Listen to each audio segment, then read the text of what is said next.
We're back, yes, my microphone is back. It is my greatest pleasure to introduce you to your MC for the next couple of hours for the afternoon. Please welcome James Ray. Applause, yes, thank you. Yo, yo, yo, how's everybody doing? Oh my God, what a show out today, guys. Honestly, I've been here all morning. The one thing I would say, I want you guys to give these OGs some noise. First of all, before we jump into this, what an event, what a start. Let's give a little round of applause to the coordinators, the founders of this. Let's go, guys, come on. All right, I just want to say one thing. So who came over from Block Split in Croatia? Anyone here from Block Split? Anyone come out? No? Anyone come out from NFC Lisbon? A couple of you must have been there. Well, if not, you know what? You guys have a treat in store for you. You've got a couple of OGs coming onto the stage for our first panel of today's session. It's going to be hosted by Nicky from Telos, and you know what? It's the big one. So this is enabling DeFi to do and be more, ... Let's go, guys. Nicky, come on out, Nicky. Yeah. Hey, guys. Okay, let's welcome our panelists.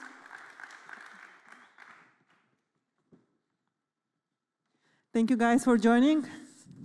So I was actually expecting the audience to be a little less, was less crowd, but it's great to have you here. So thank you very much. So today we have awesome panelists, and we're gonna talk about how to make DeFi great, right? How to make DeFi cool, actually, and how we can enable it to be more than what it is today. So a little bit about myself. My name is Nicky. I'm responsible for BD at Telos Foundation. And without further ado, I will pass it to Marina. Hi, everyone. Thank you so much for inviting. Happy to be here. I'm Mariia, a core contributor of CowDAO organization and space enthusiast. At CowDAO, I oversee people operations and recruitment. And who doesn't know, CowDAO is an organization of developers, market makers, and community members. And one of their products is CowSwap, which is a trading platform with the famous CowSwap UI on top of it. Thank you. Awesome. James? Hey, I'm James, the founder and CEO of Superchain. We're building data infrastructure because we kind of see the industry becoming more and more centralized, so we decided to build verifiable and transparent data so we can start building more decentralized things in crypto. So really excited to be here today. Awesome. Daniela. Hi, I'm Daniela. I'm product manager at Blockful. Our focus is optimize human coordination by building public goods. And I'm currently working a platform, a swap platform called SwapPlace.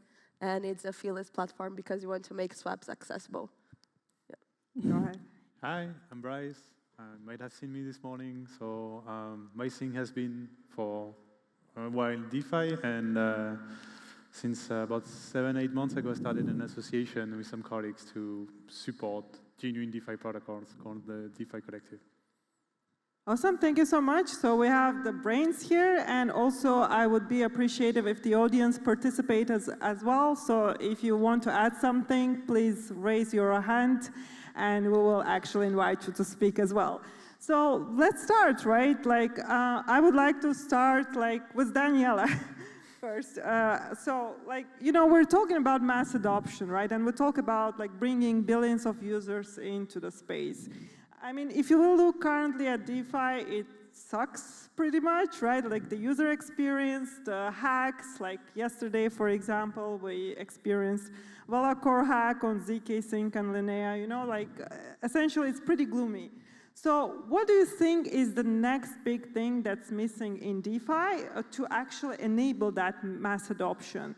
And for example, there was hackathon yesterday. What did you expect to come out of it? What kind of solutions you would like to see coming out of initiatives as such? Wow, that's a great question. I think we're missing, of course, user experience, great ones. To join this ecosystem is difficult. To join DeFi is difficult because to create a wallet is difficult for newbies. So to join liquidity pools is hard. To understand money legals is hard. So we need great UX. But we are talking about it in all the events, all the panels about DeFi. What's missing UX? What's missing UX? And it's pretty difficult to build that, I guess. But I think things will be different when account abstraction turns into a real thing. Also security. I didn't left the DeFi, but I'm not interacting with the DeFi ecosystem anymore because of the hindrance vulnerabilities in a lot of pools recently. So we are here, and this kind of mistakes keeps going and on and on. So I think yes, UX and security are the. And generally speaking, right, apart from your UX and security, would you like to add, guys, something? Why is it taking us such a long time, actually? Yes, so mass adoption is actually, I would love to see it as soon as possible, and this is really a great question and great thing for the whole space to happen the next. And I think what we are missing is, let's first understand where we are. So basically we are still on the stage of enthusiasts who are building the community, who are super excited about the space, but we are still like occupying, I would say, 5% of the population who actually use the products and who actually understand about the space and so on. So I think the thing which is missing is to educate users, to educate the public, to bring it closer to the public, to bring the products which actually they can use, because the problem which I see right now is there are lots of products which are built for tech savvy, right? So if you don't have technical knowledge, not always you can understand and easily use the product itself. So I would love to see something what is actually bringing that crypto space, Web3 space, to the normal users who even doesn't understand or doesn't know about the space at all, but they are willing to accept, they would like to try and so on. So at least 30% more of population start to use it as soon as possible, which is, I think, going to happen within the next years. Then. I'd just love to add a little bit to that, which is I think that if you use your bank account, I think the whole point would be that it's extremely easy and you don't need to understand. For example, in Europe, you have SEPA, and I know this is a crypto conference, but being able to send money between people quickly, easily, with great user experience, for example, an IBAN, you can't mistype it because there's a checksum, so it will say it's invalid. So if you put an A instead of an O or something, it will actually check that. So I think that crypto, although it's started as this kind of niche thing, I think really it needs to start being the supporting layer behind a lot of these experiences, because then we can reduce the amount of education and actually focus on the people that actually care about it and actually care about building in blockchain, and the people that are using it are simply using it as part of daily life. But the gap between those two things is obviously ginormous, so we have to approximate for that experience with education around wallets and keys and all this stuff, instead of being actually able to deliver like an experience that loads quickly, right? Like most crypto apps take 10, 20 seconds to load, whereas bounce rates from landing on a website from Google, if it takes more than 2 seconds, it's got like an 80% drop-off, which is crazy, right? That's not acceptable to any other business. But in crypto, it's the norm. Yeah, Bryce, maybe like next question to you, since you're very active in this space, like what is the product that you would like to see actually emerging, that you would say like, okay, this is the next pinnacle of usability, mass adoption, like what would you like to see personally yourself? Yeah, I'm not going to make some people happy, but yeah, I think UX is overdone. So I've been here for years, half a decade, and I've heard people say, oh, we need to improve UX. And let me ask you, does your bank has a good UX? No, but you still use it. You suffer it to do whatever you need to do with your bank. It kind of shows you that if we don't have billions of people, it's not a matter. It could be a factor, but I don't think it's the main matter. The bigger matter is how much of us are actually using DeFi to begin with. So all of you in this room, who has 99% net worth in DeFi? Because if we're here to talk about DeFi and how it's superior, we should manifest it in how we actually use our money. And I can tell you from experience, it's not the case. The builders, the marketers, we are not buying on merchandise. So it's hard to expect it to go across without even having that. So more than UX, I think what we need is just people documenting more than, because we keep thinking of new protocols, new infrastructure, new development. I would forego any innovation for several years if we just all focused on creating, improving, documenting, explaining, creating structures. Just example of businesses going on-chain. How did they manage their accounting? What did they do? And so on. Example of association, trying to harness those systems. Personal bloggers going around on how they manage their finance using DeFi. That's how we cross the gap. It's not UI would help, but at the end of the day, I think it's really more showing how it can already be real in the life of people, of business, and how you can already achieve things out of that. And the key factor is, are we using our own stuff? I would turn immensely bullish as soon as I have this. I go to a conference and everybody is massively DeFi. They know what they're talking about and so on. Because it's common. People working on big protocols or whatsoever, not doing things on chain. No, totally agree here. Generally speaking, right? All of you touched a good point on UX, but also on the security, right? And essentially, every chain likes to talk about composability, pretty much making your DeFi ecosystem composable. So you have your DEX, your lending borrowing protocols, your DEX aggregators, and so on and so forth. But essentially, one of the key features or key problems that we also miss is that this actually composability becomes a curse to a certain respect. And we can't really avoid smart contracts exploits. Of course, there's always a smart contract risk, whatever we do in DeFi. And I think till that's removed or till that is ensured to a certain extent, we will be actually facing this lack of mass adoption. So, and maybe question to James, because I think you're more knowledgeable in this space and paradigm, what are the best practices actually to ensure the security of DeFi protocol, especially when we're talking about composability and exploits? Well, it's very kind of you to consider me an expert on that. I don't think I am, to be quite honest with you, but I'll give it a go.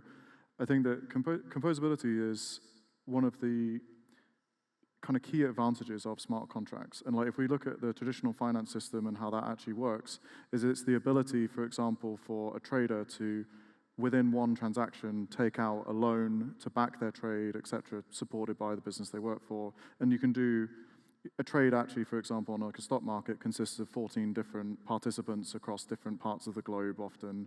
It's a really powerful system. I think that composability is a risk, and I think that one of the ways it's being reduced is where actually people have their own app-specific chains, so they can interfere with things. We saw that with Linear, but don't quote my pronunciation on that, where they actually fiddled the sequencer, right? So while they're kind of, testing, they're obviously part of consensus, which has some liability associated with hacks and things. So one way I've thought of is that we can delay things. So for example, in traditional finance, you can unwind, you can pull back, right? But that has severe disadvantages in terms of finality. And then the other thing is, when you've seen a lot of protocols which they actually block composability. So they actually just have smart contracts, and they're like, we block flash loans because that's an exploit. Don't think that's particularly maintainable, but that is one of the solutions that's been floated. Makes sense. Someone else would like to add something to this? I would add, and I completely agree with what you said, and I would add that by offloading the risk from the users to the sophisticated parties would also help, so users will feel more protective, and sophisticated parties, they can, take care more of the security.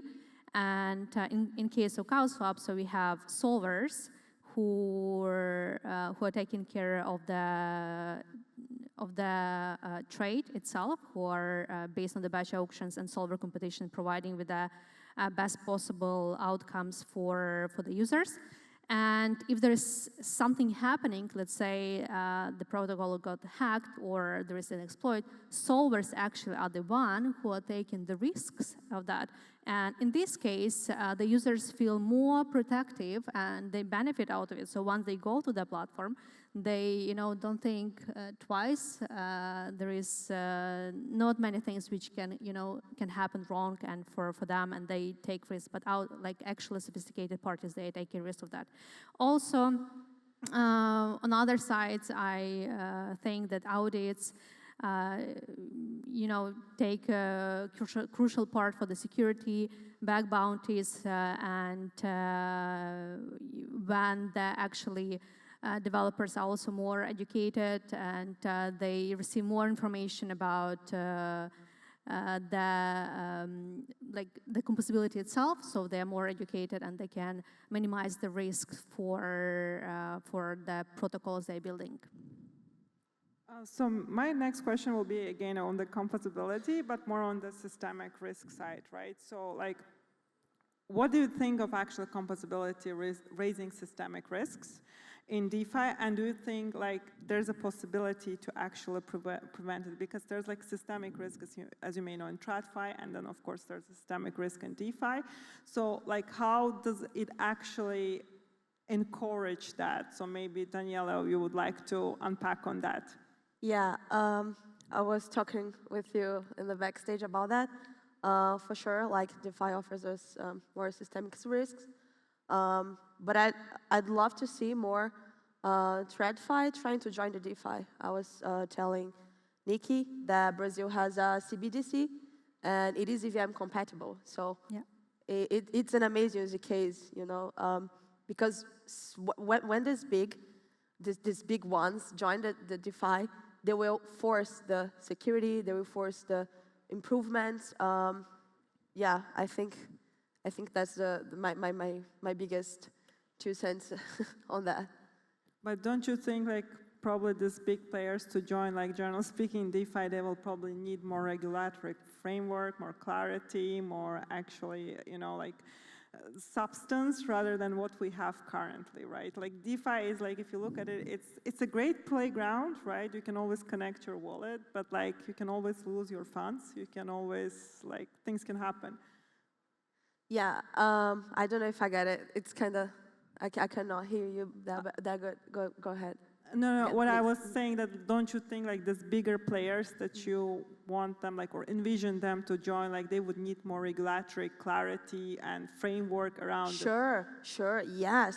That's why, for example, Chainlink has a great user interface to bring more mass adoption. For sure, they will need that. That's why I think we don't see a lot of use cases, such as Drex, this Brazilian CBDC. So sure, they will need this clarity. But since they join and face those difficulties we are facing right now, like he mentioned, we keep suffering, but we are facing it. But since they assume to suffer that kind of things, things will be better. Yeah, it's up to us to make an environment better to the big ones to join us, because we know that since they join, maybe we have more regulations on that around DeFi. Yeah, and of course, mass adoption. Definitely.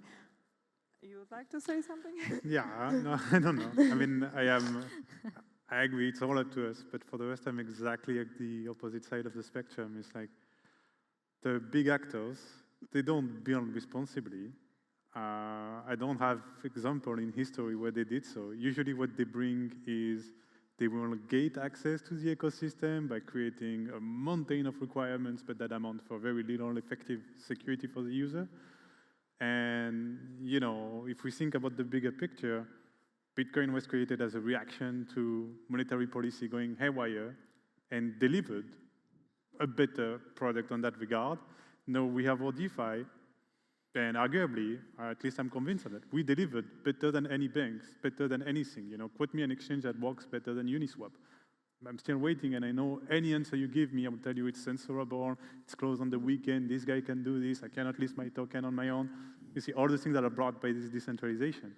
So it's just like, to me, I'm finding it so ironical that now we're like, oh, we hope the big daddies come back and they will have to put order, you know, in our courtyard, you know? But think, for example, if Drex is would be a thing, the CBDC, this Brazilian CBDC, and they start to create some money Legos, something with DAI, or another stable coin. So the government will use that stable coin, which means that the government cannot shoot a stable coin down in my country.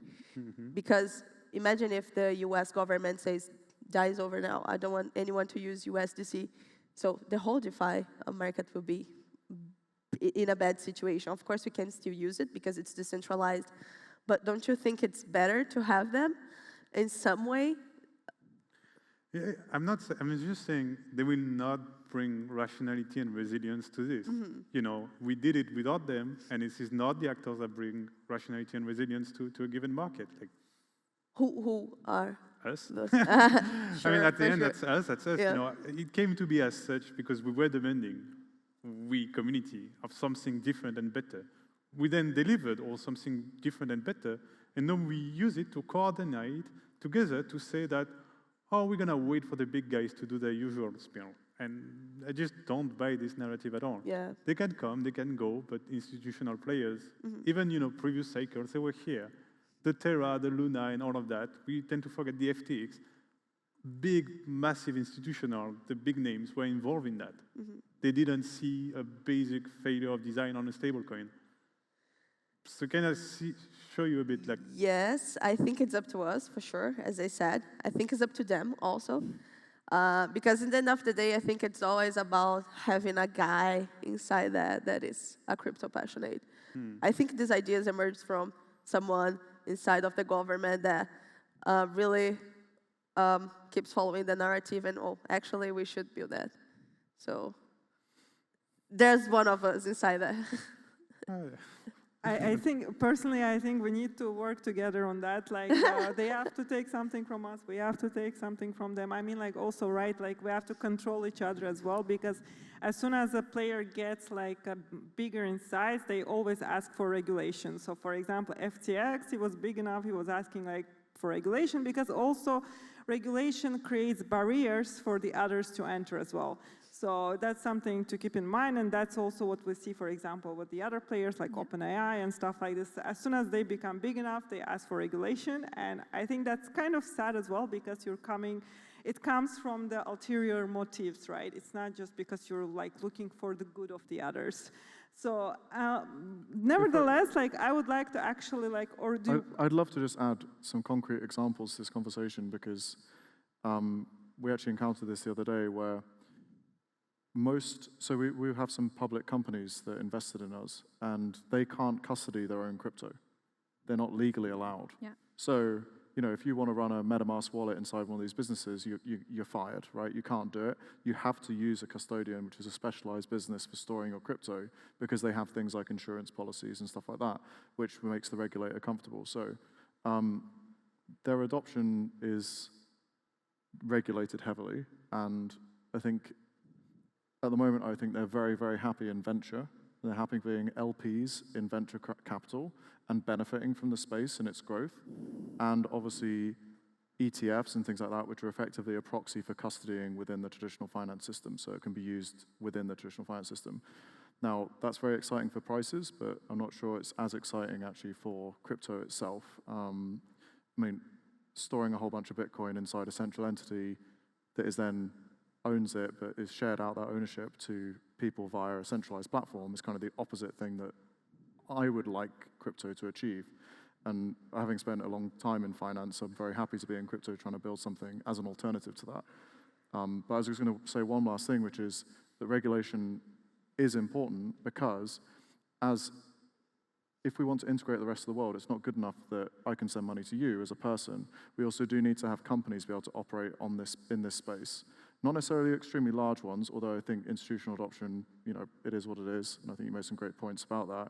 But the companies coming on and you being able to interact with people on blockchains as a business is extremely important and something that I would wholly support. And it's not getting easier. It's a mixed bag depending on where you are in the world. But anyway, that was my 2 cents. No, great. So I share the same view. In a way, so unless you would like to add something, Marina. Yeah, I just want to say that uncertainty and regulations also add lots of risks to the users. You know, they to not only to the users but also to the developers. And even like if you will think about receiving some payments on chain or receiving like payments in crypto, in some countries you simply cannot. Or yeah, there are lots of restrictions around that. So if there would be more clarity about the regulations, like more and more users will start using Web3 crypto space for their daily life, which actually a goal of mass adoption and actually a goal of DeFi, right? So more and more users use it for their daily life. But also a comment on the traditional finance and the DeFi. So it's super hard, you know, to make this big jump completely from traditional finance to DeFi. I think it should be evolving naturally, and it will take some time. And will, I think it's almost impossible to not have any cooperation with traditional finance on this way of evolving. So I think there still should be some ways of cooperation for us to reach the goal which truly DeFi space would like to see and how it should be, let's say, in those 10 years you want to see DeFi. I mean, here I agree with Bryce. Like, I think we have to push it ourselves. We have to do it ourselves because there's no one who's going to push that front. I mean, of course, we have to also ensure that the protocols work, you know, like when people provide liquidity and then when they withdraw it, they don't feel like, oh my God, I made it, you know. So like nothing happened. So like we really all have to work kind of like to bring it together to the space. Otherwise, like I don't think that bigger players will do that as well. Here I share the same view. But nevertheless, like let's move to another controversial topic. At least it's a controversial topic for me. So it's called governance. So I'm sure you have all like checked different governance forums. You have experience like trying them out. You have voted maybe, like you have expressed your opinions. So one thing that I would like to ask, like a lot of big protocols, they boast about having this decentralized governance. But in reality, like how decentralized it is, right? If you look at it, it's heavily political at times. So like my question would be like, yeah, what do you think, generally speaking, of the current governance structures? Like, what does it have to, needs to change in order to make them truly decentralized? In my view, in most of the cases, like the opinions are driven by one person or two, and then like you have delegates which have like a huge amount of tokens. They just go and vote based on the opinion of that one person or that group. So, and essentially, it's not really decentralized. So, Bryce, please go ahead. Yeah, I'm gonna kill your party right there. No, I mean here again, it's an easy topic, but we made it unnecessarily complex. The easy assessment is that I don't know of any functioning governance system in the world. None work proper, even all democracies or whatever that is. So you know, it's how insane it is of us to think that we can bring that on chain and suddenly, the votes are transparent, everything will be fine, don't worry. No, you know, most of governance as of this day are still one token equal one vote, you have no vesting, you have no nothing. So it's essentially the purest, most pristine form of plutocracy we ever created. Because it used to be that there are some filters, you know, in current democracies, yeah, you can buy the media and I will buy you the power, but there is at least one level of proxy between the two. Here it's like you buy the token, you buy the votes. So from a design level, it couldn't work. And it's a question of, do we even need it? In most time, it's not needed. And then when it's needed, we need a lot of mitigation system around it. So, you know, find a way to structure it so it's not the loudest voice governing and have a sense of expertise coming into those governance. Because right now it's mostly people with public platform and people with a lot of social capital that are able to outweigh those decisions more than the more relevant or curious or aligned profiles. Yeah, my favorite phrase is like when you approach one of them, they're like, yeah, I don't decide anything, DAO decides. So you're like, yeah, come on. Like, you pretty much drive that decision, you know? So, but anyways, nevertheless, like, my question would be like, what can we do in terms of like existing tokenomics or in terms of like existing voting structure, to change it and make it much better. I agree, not everything needs governance, not everything needs community vote, but essentially to a certain extent, I think it's good to have both, because in the end of the day, we can kind of try to control each other, right? Like if we're doing something wrong as an entity, the community can control us. And if we see that community is not going in the right direction, we can step in. So somehow there's a control mechanism, which I believe if we wouldn't have each other, this wouldn't exist. And essentially, I believe it makes the space somewhat different. But generally speaking, what do you guys believe? What needs to change in order to make it much more efficient, much more, I would say, friendly, much more, I would say, decentralized? Would you like to add something, James? Yeah, I unfortunately agree with Bryce's assessment, which is that very little governance kind of works. At Superchain, we've spent a long time designing our token. We've tried to loop governance as part of using the token. So instead of separating everything out where it's like a voting system, etc., we're providing data, right? So you can actually stake on these different pieces of data that you want. So it's much more like direct action with a direct response. And if you make the right decision, then you earn more capital, and if you make the wrong decision, you don't. And also making the right decision gets you reputation, so you can start to build out instead of a pure plutocracy. Instead, you're incentivizing, for example, if you're like Telos, who are using Superchain for data, Telos will get a bigger vote than someone who holds a lot of tokens that have a multiplier because they rely on us, right? So they're actually a key user for us. They're really important, and the same for any dApps. So we try to loop in the reality of the economy we're building into the governance structure. But we're pre-launch, so we think this will work, but it's going to be, unfortunately, more Aristotle's benevolent dictator for some period of time as we work out, whether this thing really will work how we're expecting, because we've seen other things get gamed, right? Curve is a prime example of the ultimate gamification in an insane manner of, the token voting system. So I agree with Bryce, and I just think that maybe there's a middle ground of, if you can deeply integrate it where it's something that's native to your project, instead of it being a separate governance system, then I think it makes sense. But of course, it only makes sense for certain projects and certain structures where we're we're a utility, right? We're extremely specific, so it's much easier for us to direct tokens in that manner. But I would like to see more of that kind of thing. Oh, Yeah. awesome. Oh, sorry. No, go That ahead. you mentioned reputation. It's basically my entire talk today.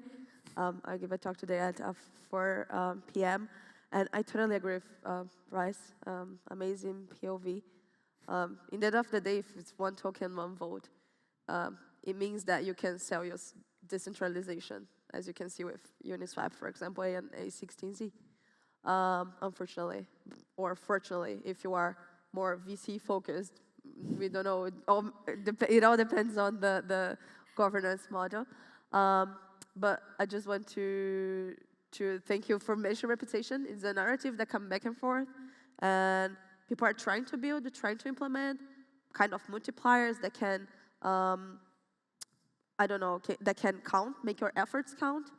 And I think this is brilliant because recently I saw, for example, on Arbitrum a lot of proposals on how to represent underrepresented members, because we need to consider even the social and economic background. I cannot buy a lot of tokens.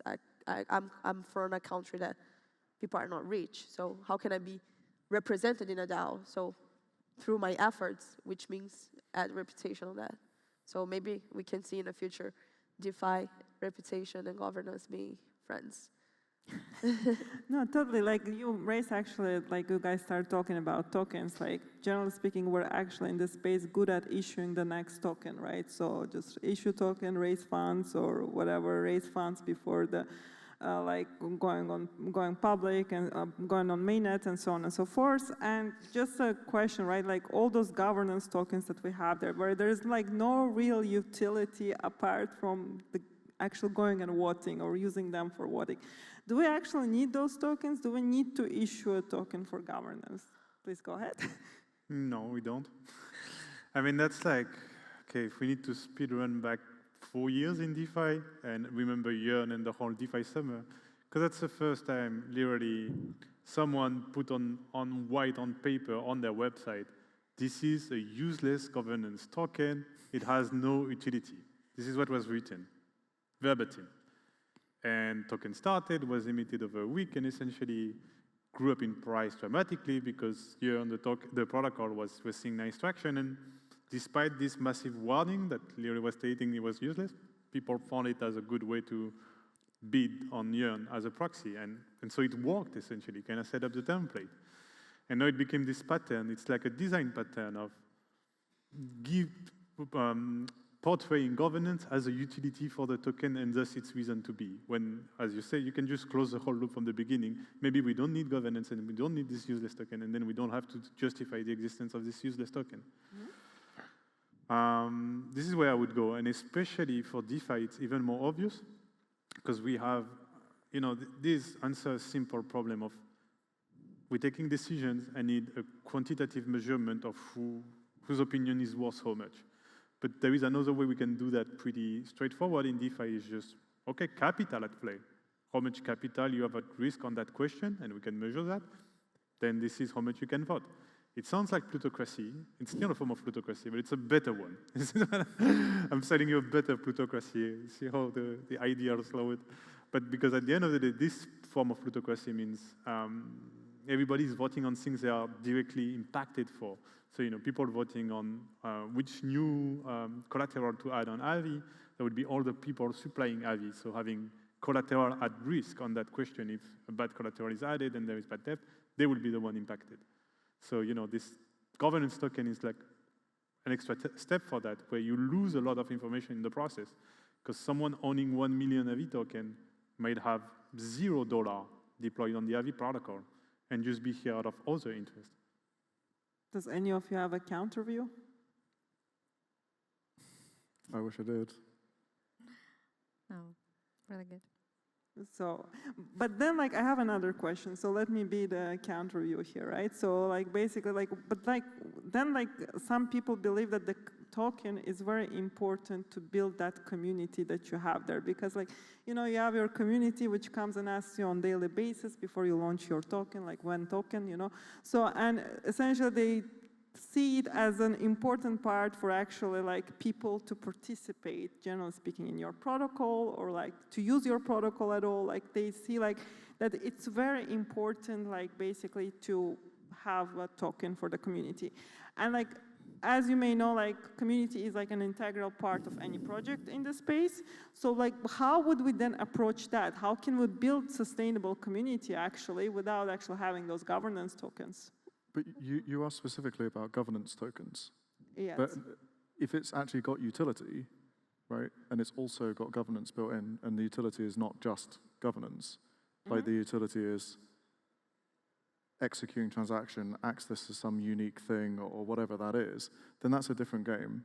And so if you want to build a community, you should build it around a real utility and a real product, not around, oh yeah, let's get money in and we're just going to have a voting structure around this money that I'll shave my fee off and disappear at some point when I soft rug with my salary, right? So, I don't know, I think if it's around utility, that's how you should build community, as opposed to kind of building against governance. Governance, if it needs to be part of it, is fine, but it needs to be around an actual product, an actual valuable asset that's correct to be built in this way, and not just as an excuse to kind of raise funds.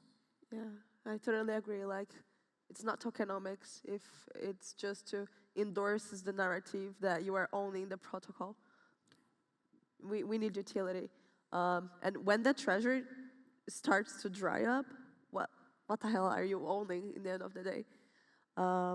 Yeah, I think reputation can help to give that kind of, to have the engagement of the community, to keep the engagement of the developers. Also, open source can help a lot. So if a protocol is built by the community and for the community, this is something that can connect that kind of wires of this ecosystem. But only a token to tell that you own this protocol, but nothing else, I don't think it's a solid tokenomics. And I would like to add also, community for this stage of DeFi is super crucial, in my opinion. And but there are other ways how you actually can build and maintain community. For example, again, like through the decentralization, through the grants, so they can be more involved in the protocols and the projects and so on. So there are other things around, not necessarily only that they, go through the tokenomics. No, I agree, as long as it's not a point system. So, Yeah. so that's already a good start. All right, so next, would like to also get your future view on the space before we actually finish off the panel. So each of you, right, like what do you think actually will happen within the DeFi space, like in the next 10 years? Like if you had to predict, what trends would you predict? And yeah, like what do you think the hurdles that we'll need to overcome essentially? And actually, like, how do you see this relationship between DeFi and TradFi evolving? But this is not your bingo question, so just for you to know. So, Mariia. Great question. I would love to predict it. So I think that there are definitely lots of things will happen within the next 10 years, and even it might be a crucial big steps for DeFi change. The only question is how it will be. Will it be, truly DeFi, which actually we want to see with the transparency, with permissionless, and so on. What I would like to see is more smart contracts instead of private keys, intent-based instead of transactions, more education, and more, again, like transparency. DeFi is all about decentralization, composability, and transparency. So I would love to see the things evolving and actually building and making this DeFi space truly as we want to see. And bringing the value, first of all, to the users and the products which they can use on daily basis. And another thing is that they hopefully will get, on the financial side, will get their salary on chain, investments, and they can go to the coffee place and pay with their crypto assets instead of debit or credit card. Actually, super also proud of Gnosis Pay and so on. So more products which are closer to the users use on daily basis. I was going to say a couple of things. So one, I think in the short term, we're going to see a lot more fragmentation in liquidity. So we're going to see more and more layers and layers and layers on layers, because there's a huge incentive to launch a layer, launch a token, grab people to it, spend money on marketing, and Bob's your uncle, you've got a chain which is worth 100 mil, and you can now liquidate your team or whatever and run away, or try and build it, whatever it is. And actually you can see a lot of chains are trying to do this in different ways, some badly, some well. So that fragmented liquidity is a continuous issue which kind of this modular narrative has kind of created. And so we're going to basically, the issue with that is two things. One is incentives, so basically you need to move people to your chain. And the second one is market inefficiencies. So the reason that kind of traditional finance actually gets good prices on stuff like Forex is because there's like one giant market for GBP USD, right? So you haven't got thousands of markets, you have like primary and secondary markets. So you have primary market, which is great, big.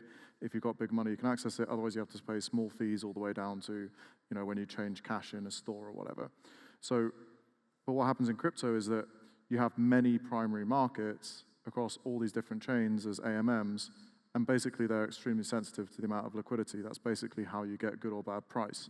We're observing data from all these different DEXs, and like, you could trade on Ethereum like $1 million and get 9,999 or whatever of whatever token you swap to, but you swap the same thing on some other L2, and you'll get 50% slippage because there's no liquidity there.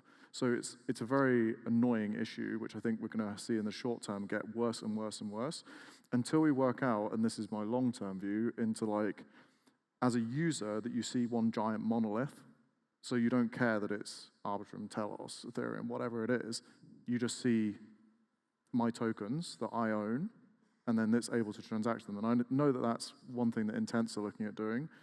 I think there's some other options as well, potentially making unified access. Some people talking about chain abstraction. There's lots of different answers to this question, I think. But anyway, that's my 2 cents. More fragmentation for now, and then hopefully some re-monolithing of everything. Yeah, and more liquidity. Nice. I like this POV. In 10 years, okay, I can see more TradFi working with us, which I think will keep us more prepared with less systemic risks, because bank system has less systemic risks due to the time they're working, even though we don't like them. I don't. But I think, yeah, we will see less hindrance mistakes. We'll see more great user experience. We'll see more usability, tokenomics based in real use cases. And yeah, I can see TradFi work together with DeFi, and I think we will open up a lot of use cases and great and huge liquidities and mass adoption, I guess. Oh, no. I mean, I'm not good at prediction. So. Especially things that comes, I don't know. I'm always surprised. I wasn't anticipating restaking tokens to become a thing, for instance. So, big failure right there. Yeah. But yeah, no, I agree with definitely more fragmentations, because right now the economic incentives are everyone and their mother is launching a rollup, and it's likely to keep going as such for a short time at least, until people start to really be, I don't know, tired of having to deal with 50 chains. But the problem is, this is where we go back in the UX things. We made the UX better to handle cross-chain wallets. And so now, and also tons of tooling to launch rollup easily. And now we get tons of people launching rollup and people switching between tons of rollup. But we get what we optimize for in terms of UX. But at the end, in terms of people achieving their result, are they doing better than 3 years ago when they were going on just optimism or Arbitrum? They have more options, but I'm not sure, we actually move the needle here. So yeah, I'll see how it goes for the next 10 years. More fragmentation for sure. Probably bigger level of risk, because as institutional come in, the risk increase, because they become much more severe, even if rarer. So probably we see, quite a few times we're getting close to having a kind of contagion type of event. I'd say the bet for one such event of falling in the next 10 years is not crazy now. We've seen it happening a few times at small scale. But eventually with bigger players coming into play, there will be a point where a major asset fail and is interconnected with a lot of systems. And so we have a bit of a 208 moment of DeFi, essentially. But yeah, it's all about how demanding we are. I really see it as 90s internet. So 10 years from now will be in 2000. And think about 2000 in our internet timeline. That was the beginning of the capture. So the big players, the Amazon, the Facebook, they were all here already, and they were gaining market share. It wasn't obvious to everyone yet what was going to happen, but all the pieces were in place. There was nothing you could do in 2004 to stop the internet from becoming what it became now. I think 10 years from now, it will be the same stage for DeFi. We won't know where the chips fall yet, but all the moves would have been played on the chessboard. So now is the time to play the move. That's cool, yeah. Yeah, I like his part, speaking about big companies. I think yeah, you can work with us, it's permissionless, bring them as adoption, but remember that we are still cypherpunks, so. Yeah, no, I agree. From the technical perspective, I think we will resolve lots of questions and issues that we have currently, because technology is not an issue, right? So this brings me to the next bingo question, because I think this is more of a philosophical question. So just be ready. Essentially, as we see what's going on in the space, right? We have regulation against us, politicians against us, countries trying to sometimes forbid certain operations, right? Not every jurisdiction is crypto-friendly, so it depends where you are a little bit. It may impact your business, you may end up in jail. But if we look, for example, there was a mathematician, John von Neumann, he asked in 1955, can we survive technology? Now I would like to reverse this question and ask, can DeFi survive us? Given how much stuff we're trying to actually do to prohibit it. So who would like to start? Oh, DeFi will survive, for sure. DeFi will survive. DeFi will survive because we have a strong community. We are here for one motive. So yeah, as Bryce said, UX is not good, we keep using it. We keep surfing with hacks, we keep using it. DeFi will survive. Even though big companies join us, DeFi will survive. I think if there is a large world-changing event, like, for example, we saw in like World War I, World War II, the ability for DeFi to move assets around and bring them out of the control of nation states could cause it to kind of become a target.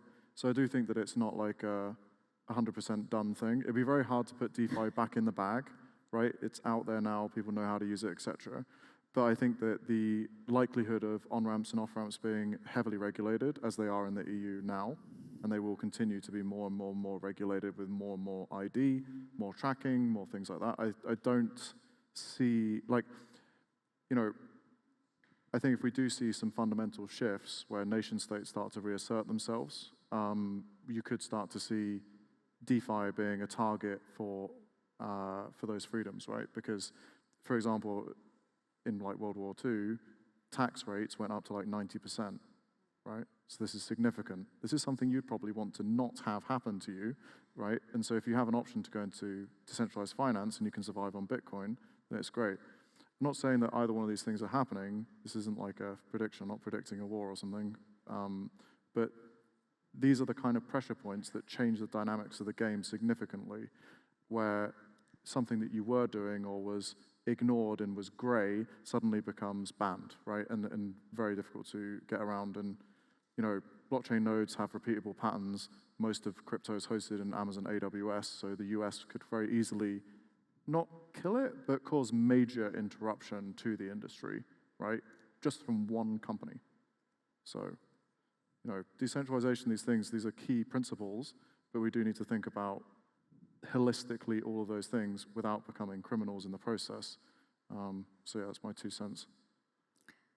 Yeah, I think DeFi has lots of potential to survive and to be truly the one which we want to see permissionless and decentralized.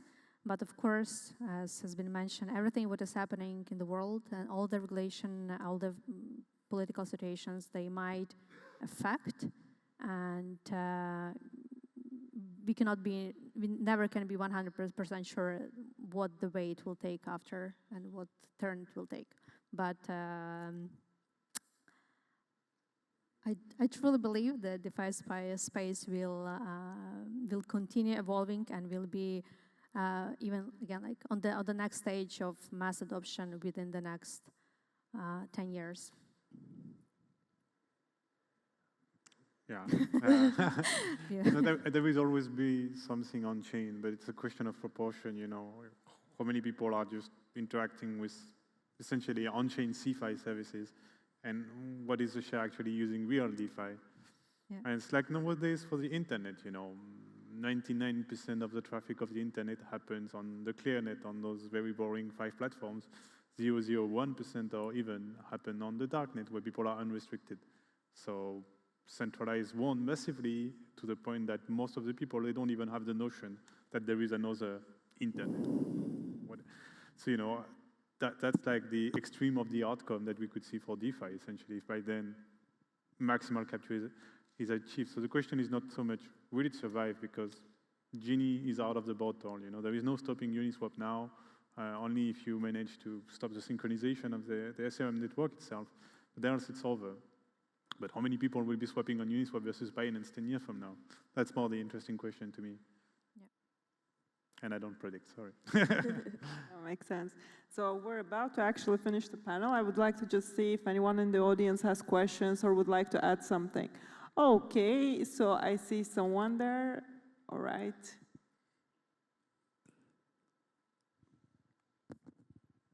Thank you very much.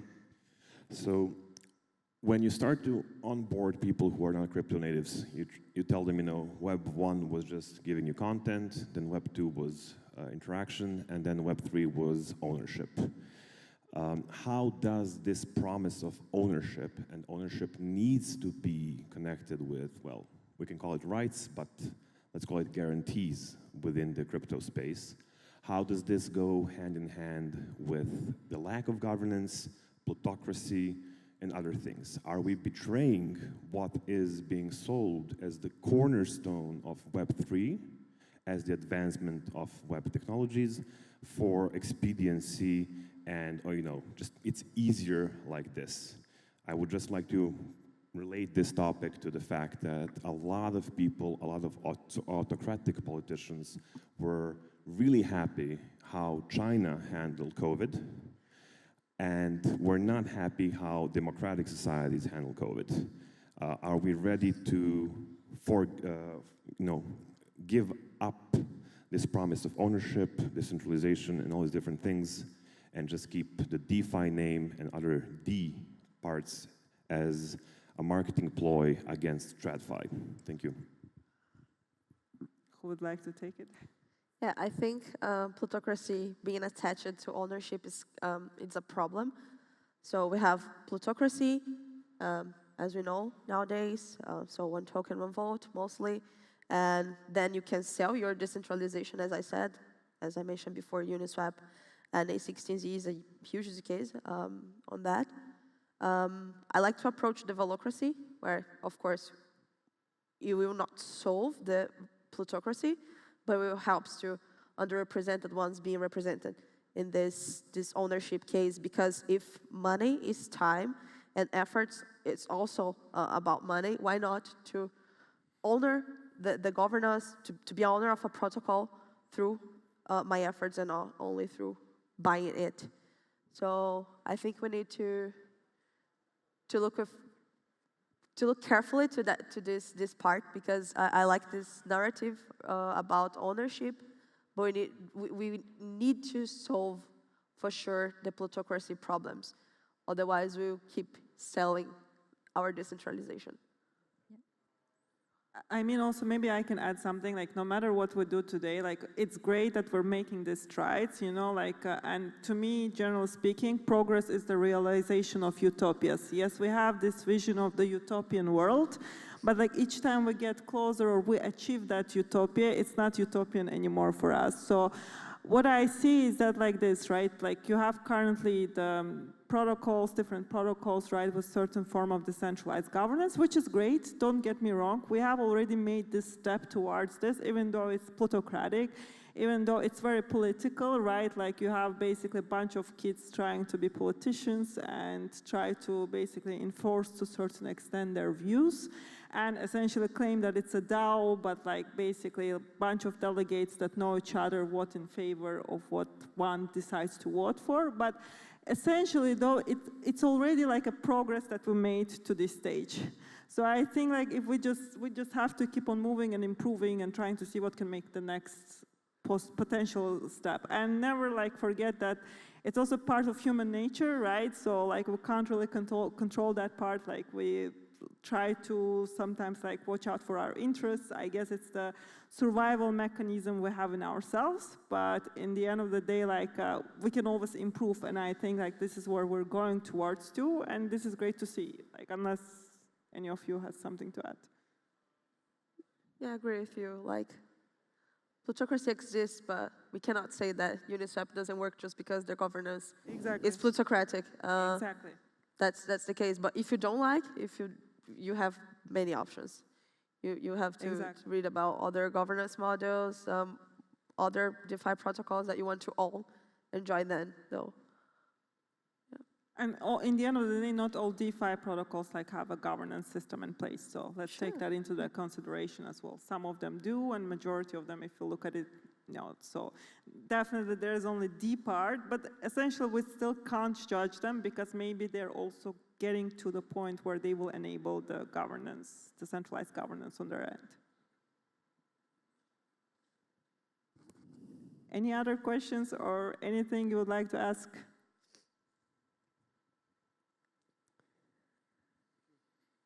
Hi, thank you for the panel. It's amazing, the topics are really interesting. I did want to react to the idea that was cited twice, that there is no putting the genie out of the bottle.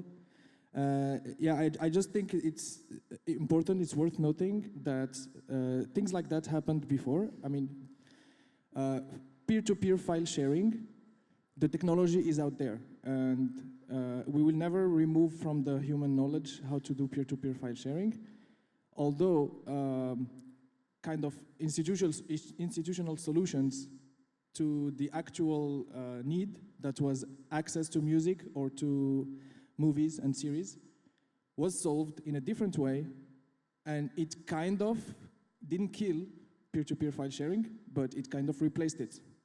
We still have torrents, but Emule is practically dead, Cademilia is empty, and the same kind of thing could happen if we're not careful with navigating the regulations that can affect DeFi.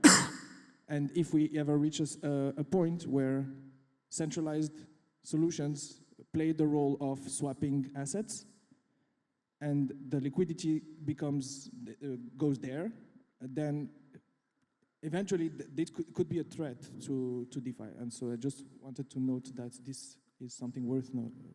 But that's the case today. The case today is that the majority of trading is happening on futures markets on Binance, right? All the volume, all the market efficiency, all the price discovery, right? So we've got a lot of work to do to prevent, not only to prevent that, but I would say to get to the point where, for example, file sharing was the #1 way to get content and media for home users on a computer for a long time, right? Because I think people were downloading music and stuff, as CD drives started to come out. So it's a bit different now. I think that, there's a huge centralized presence. I think we're already at that point, and we've got a lot of work to do to pull up from there. Anyway, so thank you so much, guys. It was a pleasure. I would like a big applause to our panelists, please. Thank you so much. And if you have any questions, feel free to actually stop by and say hi. Yes, and introduce yourself. Thank you so much once more. Thank you. Thank you. Thank you. Thank you for listening. Thank you, guys.